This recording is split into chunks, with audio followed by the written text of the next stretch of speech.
ಆಲೂ ಕಬಾಬ್ಗೆ ಮಸಾಲೆನ ಹೇಗೆ ಮಾಡ್ಕೊಳ್ಳೋದು ಅಂತ ಹೇಳ್ತೀನಿ.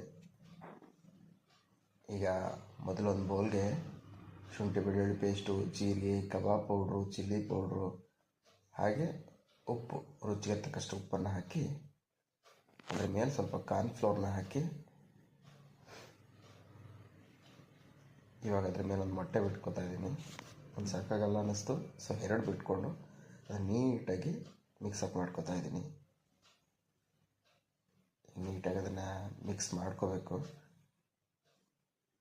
ಇದಕ್ಕೆ ಇನ್ನೂ ಒಂದು ಮೊಟ್ಟೆನ ಸೇರಿಸ್ಕೊಂಡು ಹದಕ್ಕೆ ಬರೋವರೆಗೂ ಅದನ್ನು ಕಲಿಸ್ಕೋಬೇಕು. ನೋಡಿ, ಇವಾಗ ಈ ಹದಕ್ಕೆ ಬಂದಿದೆ.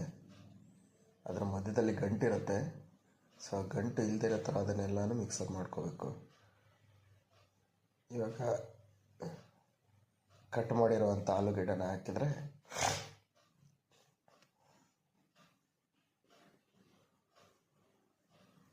ಆಲೂ ಕಬಾಬ್ ರೆಡಿ.